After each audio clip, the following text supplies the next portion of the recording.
Hello friends, welcome to civil success point. आज हम जनसंचार के बारे में डिटेल में पढ़ेंगे। इसका एक पार्ट ऑलरेडी अपलोडेड है। मैंने आपको बताया था पिछले पार्ट में कि जनसंचार के बारे में हम डिटेल में नेक्स्ट पार्ट में पढ़ेंगे, तो वही जो है मैं इसको आज आपको पूरा करवाऊंगी।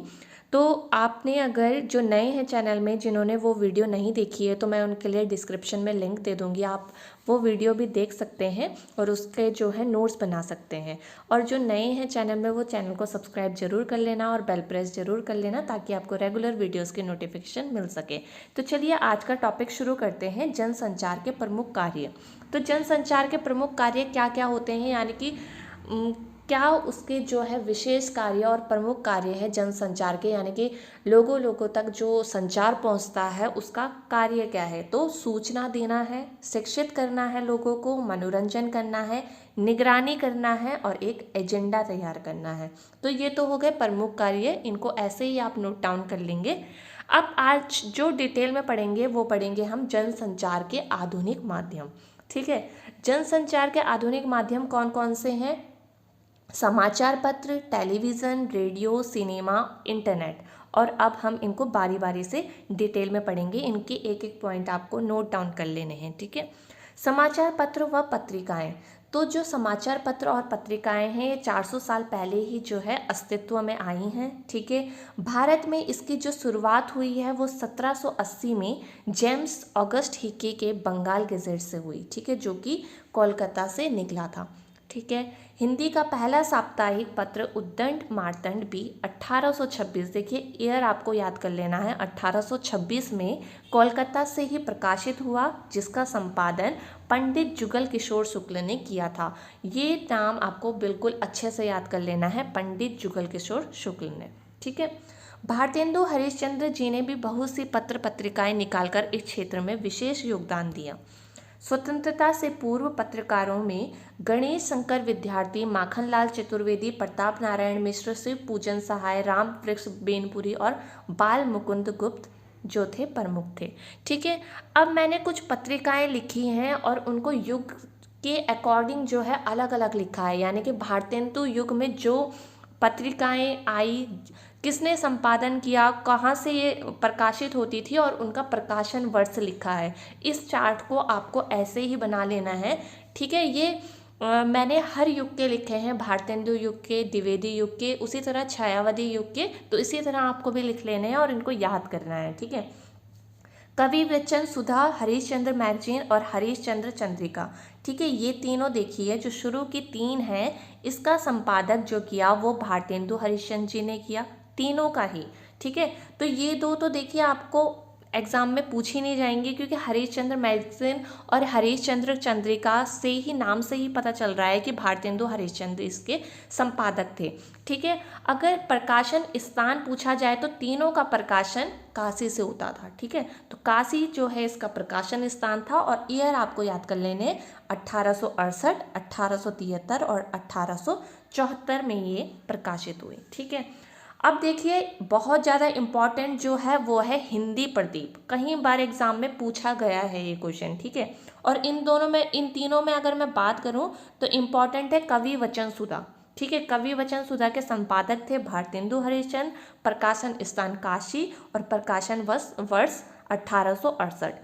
अब बात करते हैं एक और इम्पॉर्टेंट की, जो कि जिसका प्रकाशन वर्ष है 1877, हिंदी प्रदीप पत्रिका। ठीक है, इसके संपादक थे बालकृष्ण भट्ट और ये कहाँ से प्रकाशित होती थी? इलाहाबाद से। ठीक है, आगे बढ़ते हैं। 1881 में प्रकाशित हुई आनंद कादम्बिनी। ठीक है, इसके संपादक थे बद्री नारायण चौधरी और कहाँ से ये प्रकाशित हुई? मिर्जापुर से। फिर एक इसको 6 कर लेना, 1883 में हुई ब्राह्मण और इसके संपादक थे प्रताप नारायण मिश्र। ठीक है, और ये प्रकाशित हुई कानपुर से। ठीक है, अब बात करते हैं द्विवेदी युग की प्रमुख पत्र पत्रिकाएं। ठीक, प्रकाशन वर्ष, पत्रिका, संपादक, प्रकाशन स्थान आपको इसी तरह से लिख लेने हैं। ठीक है, 1990 में सरस्वती, इसके संपादक थे महावीर प्रसाद द्विवेदी जी और प्रकाशन स्थान इलाहाबाद। बहुत ज़्यादा इंपॉर्टेंट है, आपको ये याद कर लेनी है। ठीक है, 1900 में ही सुदर्शन, इसके संपादक थे देवकी नंदन खत्री और ये प्रकाशित हुई होती थी काशी से। फिर 1902 में समालोचक, इसके संपादक थे चंद्रधर शर्मा गुलेरी और ये प्रकाशित होती थी जयपुर से। ठीक है। उसके बाद 1907 में अभ्युदय, मदन मोहन मालवीय इसके संपादक थे और ये प्रकाशित होती थी काशी से। उसके बाद 1909 में इंदु, इसके संपादक थे अंबिका प्रसाद और ये प्रकाशित होती थी काशी से। 1909 में ही मर्यादा, इसके संपादक थे कृष्णकांत मालवीय और ये प्रकाशित होती थी प्रयाग से। उसके बाद ये इम्पॉर्टेंट है, इसको इम्पॉर्टेंट कर लेना, 1913 में पत्रिका प्रताप, ठीक है, इसके संपादक थे गणेश शंकर विद्यार्थी और ये प्रकाशित होती थी कानपुर से। 1913 में प्रभा, इसके संपादक थे कालूराम और ये होती थी खंडवा से। 1914 में पाटलिपुत्र, इसके संपादक थे काशी प्रसाद जायसवाल और ये प्रकाशित होती थी पटना से। ठीक है। अब बात करते हैं छायावादी युग की प्रमुख पत्र व पत्रिकाएं। ठीक है। बात करें 1920 की चांद, ठीक है, रामरख सहगल व चंडी प्रसाद और प्रकाशन स्थान प्रयाग। ठीक है। 1920 इम्पॉर्टेंट है, पत्रिका का नाम देश, राजेंद्र प्रसाद इसके संपादक थे और प्रकाशन स्थान पटना। 1921 की बात करें, हिंदी नवजीवन, महात्मा गांधी इसके संपादक थे और प्रकाशन स्थान अहमदाबाद, इम्पॉर्टेंट है। ठीक है। उसके बाद 1921 में प्रभा, ठीक है, इसके जो संपादक थे वो थे बालकृष्ण नवीन और संपादक प्रकाशन स्थान जो जहाँ से प्रकाशित होती थी कानपुर से। 1921 बहुत ज़्यादा इम्पॉर्टेंट है, वेरी वेरी इम्पॉर्टेंट है ये। ठीक है, इसको बिल्कुल अच्छे से हाईलाइट कर लेना। 1921 में कर्मवीर, संपादक माखनलाल चतुर्वेदी और कहाँ से प्रकाशित होती थी, जबलपुर से। 1922 में माधुरी, संपादक दुलारे लाल भार्गव और कहाँ से प्रकाशित होती थी, लखनऊ से। 1922 में ही सबनव्य, ये बहुत ज़्यादा इम्पॉर्टेंट है, इसको भी इम्पॉर्टेंट कर लेना। सबनव्य को सूर्यकांत त्रिपाठी निराला और कहाँ से प्रकाशित होती थी, कलकत्ता से। 1923 मतवाला, ठीक है, संपादक थे महादेव प्रसाद शेठ और निराला और कहाँ से प्रकाशित होती थी, कलकत्ता से। 1928 विशाल भारत, संपादक बनारसी चतुर्वेदी और प्रकाशित होती थी कलकत्ता से। 1928 में ही सरोज नावज दिक्कलाल श्रीवास्तव इसके संपादक थे और ये प्रकाशित होती थी कलकत्ता से। 1930 ये इम्पॉर्टेंट है, हंस, इसके संपादक कौन थे, प्रेमचंद और कहाँ से प्रकाशित होती थी, काशी से। 1937 में एक पत्रिका थी साहित्य संदेश, इसके जो संपादक थे वो थे गुलाब राय, इम्पॉर्टेंट है, और प्रकाशन स्थान आगरा। तो ये तो थी छायावादी युग की कुछ प्रमुख पत्रिकाएं। इनमें से भी जो मैंने इम्पॉर्टेंट बोली हैं वो एग्ज़ाम में कई बार पूछी गई हैं और रिपीट भी वही ज़्यादा होती हैं, तो इसलिए उनके जो है आपको संपादक, प्रकाशन स्थान जहाँ से प्रकाशित होती थी और प्रकाशन वर्ष जो है अच्छे से याद कर लेने हैं। ठीक है। अब देखते हैं छायावादोत्तर युग की प्रमुख पत्र पत्रिकाएं, यानी कि छायावादी युग के बाद की पत्र पत्रिकाएं। ठीक है। 1947 में पत्रिक, ठीक है, अज्ञेय और ये कहाँ से होती थी, प्रकाशित दिल्ली से। 1950 में इम्पॉर्टेंट है धर्मयुग, धर्मवीर भारती की, ठीक है, और कहाँ से प्रकाशित होती थी, मुंबई से। 1950 में साप्ताहिक हिंदुस्तान, देखिए बहुत ज़्यादा इम्पॉर्टेंट है, इसके संपादक जो हैं मनोहर श्याम जोशी हैं। ठीक है, और ये कहाँ से प्रकाशित होती थी, दिल्ली से, इसको वेरी वेरी इंपॉर्टेंट कर लेना। ठीक है, और इसका प्रकाशन वर्ष भी 1960 में कादम्बिनी, राजेंद्र अवस्थी इसके जो थे संपादक थे और दिल्ली से प्रकाशित होती थी, बहुत ज़्यादा इम्पॉर्टेंट है ये भी। 1970 में सारिका, संपादक कमलेश्वर और प्रकाशित होती थी दिल्ली से। 1984 में वर्तमान साहित्य, संपादक थे धनंजय और इलाहाबाद से ये प्रकाशित होती थी। ठीक है। उसके बाद 1984 में गंगा, ठीक है, कमलेश्वर इसके संपादक थे और दिल्ली से प्रकाशित होती थी। 1986 में हंस, देखिए एक हंस पत्रिका के संपादक प्रेमचंद्र भी थे, पर वो ज़्यादा इम्पॉर्टेंट है, अगर आप इसको छोड़ भी देते हैं तो कोई बात नहीं, पर एक जो हंस पत्रिका के संपादक जो प्रेमचंद थे उसको आपको याद कर लेना है अच्छे से। ठीक है। राजेंद्र यादव, ठीक है। अगर ईयर करके पूछा जाए कि 1986 में हंस पत्रिका के संपादक कौन थे, तो क्वेश्चन बदल जाएगा। इसके संपादक जो थे राजेंद्र यादव थे। इसको अगर क्वेश्चन को अगर आपको अच्छे से याद करना है तो इस तरह से आपको याद करना पड़ेगा, ठीक है। और दिल्ली से ये प्रकाशित होती थी। 1951 में आलोचना, ठीक है, डॉक्टर नामवर सिंह और इलाहाबाद से ये प्रकाशित होती थी, ठीक है। अब देखते हैं, बात करते हैं जनसंचार के दूसरे माध्यम की, टेलीविज़न की। अभी हमने पढ़ा समाचार के बारे में और कुछ पत्र पत्रिकाएं कुछ युग की जो इम्पोर्टेंट थी वो हमने देखी, ठीक है। अब टेलीविज़न के बारे में देखिए। चलिए अब जनसंचार का दूसरा प्रमुख माध्यम देखते हैं, टेलीविज़न। यह दृश्य श्रव्य माध्यम है, यानी कि ऑडियो विजुअल मीडियम, ठीक है, यानी कि हमको उसमें दृश्य भी दिखते हैं, ठीक है। इसकी विश्वसनीयता सर्वाधिक है, आपको पता ही होगा, पर जो इम्पोर्टेंट पॉइंट है वो क्या है, वो ये है। 1927 में बेल टेलीफोन लैबोरेटरीज में न्यूयॉर्क और वाशिंगटन के बीच प्रायोगिक टेलीविज़न कार्यक्रम का प्रसारण किया। 1936 में बीबीसी ने अपनी टेलीविज़न सेवा प्रारंभ की, ठीक है, ये इम्पॉर्टेंट है, आपको ईयर ध्यान में रखना है। भारत में टेलीविज़न की शुरुआत, ये बहुत ज़्यादा इम्पॉर्टेंट है, 15 सितंबर 1959 को हुई, जिसका उद्देश्य शिक्षा के सामुदायिक विकास को प्रोत्साहित करना था, ठीक है। ये बहुत ज़्यादा इम्पॉर्टेंट है, आपको डेट अच्छे से याद कर लेनी है, ठीक है। 15 अगस्त 1965 में स्वतंत्रता दिवस में विधिवत टीवी सेवा जो है प्रारंभ हुई और 1 अप्रैल 1976 से इसे आकाशवाणी से अलग कर दूरदर्शन का नाम दिया गया, ठीक है। तो ये सब पॉइंट जो हैं आपको अच्छे से याद कर लेने हैं। इनमें इम्पॉर्टेंट क्या है, इसके ईयर जो हैं आपको ध्यान में रखने हैं, ठीक है। अब बात करते हैं टीवी खबरों के प्रमुख चरण, ठीक है। जो टीवी में खबर आती है, अभी इससे पहले हमने समाचार पत्र पढ़ा था, यानी कि जो अखबार होते हैं या पत्र पत्रिकाएं होती हैं उनके बारे में पढ़ा था।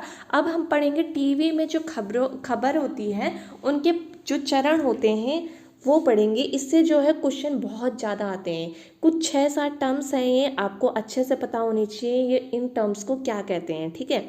फ्लैश या ब्रेकिंग न्यूज़, तो ये क्या होती है, इसके अंतर्गत अत्यंत महत्वपूर्ण या बड़े समाचार को कम से कम शब्दों में दर्शकों तक तत्काल पहुंचाया जाता है।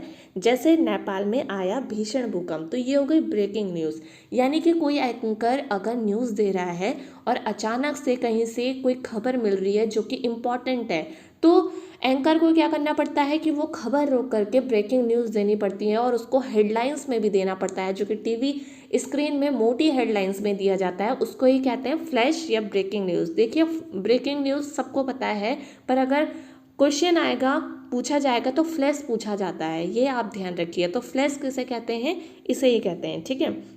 उसके बाद ड्राई एंकर आपको समझना है। इसमें एंकर खबर के बारे में दर्शकों को सीधे सीधे बताता है कि कहाँ, क्या, कब और कैसे हुआ। जब तक खबर के दृश्य नहीं आते तब तक एंकर दर्शकों को रिपोर्टर से मिली जानकारियों के आधार पर सूचनाएं पहुंचाते हैं, ठीक है। तो इसमें क्या होता है, ड्राई एंकर का मतलब क्या है कि ड्राई एंकर सूचनाएं जो हैं दर्शकों को कैसे पहुंचा रहे हैं, रिपोर्टर जो सूचना दे रहे हैं एंकर को, उसी के अकॉर्डिंग जो है एंकर सूचना देते हैं। उसके बाद आई कि टर्म फोन इन। अब फोन इन में क्या होता है, इसके बाद खबर का थोड़ा सा विस्तार होता है और एंकर रिपोर्टर से फ़ोन पर बात करके सूचनाएं दर्शकों को पहुंचाता है। यानी कि एंकर स्टूडियो में होगा, रिपोर्टर जो है कहीं उसी घटना स्थल पे होगा और वो फ़ोन से जो है बात कर रहे होते हैं, ठीक है।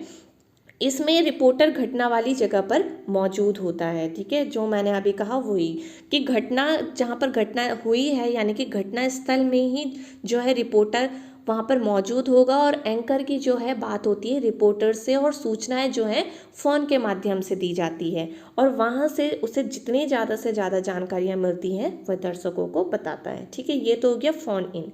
अब बात आएगी एंकर विजुअल मतलब जब दृश्य मिल जाते हैं, ठीक है। विजुअल से आपको पता चल रहा होगा, जब घटना के दृश्य या विजुअल मिल जाते हैं तब उन दृश्यों के आधार पर खबर लिखी जाती है जो एंकर जो है पढ़ता है। इसे क्या कहते हैं, एंकर विजुअल कहते हैं। अब आती है बात एंकर बाइट, जो कि सबसे ज़्यादा इम्पॉर्टेंट टर्म है। इन सब में एक बार क्वेश्चन पूछा भी गया है, इसलिए आपको इम्पॉर्टेंट कर लेना है, ठीक है। बाइट, देखिए बाइट का मतलब क्या होता है, कथन। कथन यानी कि स्टेटमेंट, किसी घटना की सूचना देने और उसके दृश्य दिखाने के साथ ही उस घटना के बारे में प्रत्यक्षदर्शियों या संबंधित व्यक्तियों को का कथन दिखा और सुनाकर खबर को प्रामाणिकता प्रदान की जाती है। यानी कि सपोज आप मान लीजिए कहीं पर जो है एक्सीडेंट हुआ है किसी का, ठीक है, तो वहाँ पर ऑन द स्पॉट जब रिपोर्टर वहाँ पर मौजूद नहीं था, पर अब वहाँ पर मौजूद है और फ़ोन के जरिया जो है वो एंकर तक खबर पहुँचा रहा है, और वहाँ पर जो मौजूद लोग थे जिन्होंने उस घटना को होते हुए देखा है वो अपने कुछ स्टेटमेंट दे रहे हैं, तो उसको ही क्या कहते हैं, एंकर बाइट कहते हैं। यानी कि बाइट का मतलब कथन। अब कथन मिल गए हैं तो उससे थोड़ी सी जो है प्रमाण जो है जिस पे विश्वास किया जा सकता है वो मौजूद हो जाते हैं, और वो क्या होता है कि दर्शकों तक पहुंचाए जाते हैं। इसको क्या कहते हैं, एंकर बाइट कहते हैं। तो ये बहुत ज़्यादा इंपॉर्टेंट टर्म है, ठीक है। उसके बाद लाइव। लाइव का मतलब क्या होता है, लाइव यानी किसी खबर का घटना स्थल से सीधा प्रसारण, ठीक है, यानी कि लाइव। आपको लाइव पता होगा, ये बहुत नॉर्मल टर्म है, ठीक है। लाइव का मतलब लाइव प्रसारण करना, ठीक। उसके बाद होता है एंकर पैकेज। एंकर पैकेज मतलब, अब पैकेज का मतलब क्या होता है, सब कुछ एक ही पैकेज में, यानी कि किसी खबर को संपूर्णता के साथ पेश करना एक जरिया है। इसमें संबंधित घटना के दृश्य, उससे जुड़े लोगों के कथन, बाइट यानी कि, और ग्राफिक या वीडियो के जरिए जरूरी सूचनाएं दी जाती हैं। तो पैकेज का मतलब क्या है कि उसमें दृश्य भी होंगे, स्टेटमेंट भी होंगे, ठीक है, ग्राफिक्स भी होंगी, वीडियोस भी होंगे, तो वो पूरा एक एंकर पैकेज हो जाता है। तो उसको क्या कहते हैं, एंकर पैकेज होते हैं कहते हैं, ठीक है। तो इसमें अगर मैं इन सातों टर्म्स में अगर बताऊं तो सबसे ज़्यादा इंपॉर्टेंट टर्म है एंकर बाइट और एंकर विजुअल, ठीक है। तो आपको ये दोनों टर्म जो है अच्छे से याद करनी है, और ड्राई एंकर भी आप के लिए जो है इम्पॉर्टेंट है, ठीक है। अब आगे बढ़ते हैं, रेडियो जनसंचार का श्रव्य माध्यम है जो सर्वाधिक लोकप्रिय है। आपको पता होगा रेडियो यानी कि ऑडियो मीडियम, ठीक है, जिसमें सिर्फ क्या होता है, आवाज़ सुनाई देती है, हमको विजुअल जो है, वीडियो जो है नज़र नहीं आती। तो जनसंचार का श्रव्य माध्यम है। 1895 में इटली के जी मार्कोनी ने वायरलेस की खोज की और उसी का रूपांतर क्या है, रेडियो है। 1921 में मुंबई में टाइम्स ऑफ इंडिया डाक तार विभाग की ओर से संगीत कार्यक्रम प्रसारित हुआ था, और 1936 में ऑल इंडिया रेडियो की स्थापना हुई। आज देश में 350 से अधिक निजी रेडियो स्टेशन का जाल बिछा गया है, ठीक है। तो ये कुछ पॉइंट्स हैं आपको याद करने हैं, बाकी इनके ईयर जो हैं आपको याद कर लेने हैं, ठीक है। सिनेमा की बात करते हैं तो सिनेमा जो है मनोरंजन के साथ साथ परोक्ष रूप में सूचना, ज्ञान और संदेश देने का काम करता है। सिनेमा का आविष्कार का श्रेय किसको दिया जाता है, थॉमस अल्वा एडिसन को दिया जाता है। 1894 में फ्रांस में पहली film the arrival of train बनी, ठीक है। भारत में पहली मूक फिल्म 1913 में राजा हरिश्चंद्र दादा साहब फाल्के द्वारा बनाई गई थी, और 1931 में पहली बोलती फिल्म आलम आरा बनी। तो इन दोनों के जो हैं आपको ईयर याद करने हैं। 1931 में पहली बोलती फिल्म आलम आरा, और 1913 में राजा हरिश्चंद्र। तो क्या करना है, 1913 यानी कि 13, उसके बाद उसका जो आगे का नंबर है वो एक्सचेंज कर देना है 1931, ठीक है। 1931 में पहली बोलती फिल्म आलम आरा बनी थी। इस समय भारत विश्व का सबसे बड़ा फिल्म निर्माता देश है। यहाँ हिंदी के अतिरिक्त क्षेत्रीय भाषा और बोली में भी फिल्में बनती हैं, आपको पता होगा, ठीक है। अब बात करते हैं इंटरनेट की। इंटरनेट क्या है, 31 मई, आप इसके कुछ पॉइंट्स देख लीजिए। 31 मई 1961 को information flow in large communication nets नामक अपना पहला पेपर प्रकाशित करने के बाद इंटरनेट के शुरुआती विचार का श्रेय किसको जाता है, लियोनार्ड क्लेरॉक को दिया जाता है, ठीक है। इंटरनेट जनसंचार का सबसे आधुनिक और लोकप्रिय माध्यम है। जैसे कि आपको पता ही होगा कि इंटरनेट आज की डेट में कितना लोकप्रिय है, ठीक है। रेडियो, टेलीविज़न, किताब, सिनेमा, यहाँ तक कि इसमें पुस्तकालय के भी सारे गुण मौजूद हैं, ठीक है। आपको इंटरनेट के बारे में बखूबी पता होगा, तो इससे कोई जो है इम्पोर्टेंट पॉइंट नहीं बनते हैं एग्ज़ाम पॉइंट ऑफ व्यू से। तो आपको ये सब पता है तो आप बस नोट डाउन या इसको थोड़ा सा समझ सकते हैं, ठीक है। जनसंचार की विशेषताएं देख लीजिए।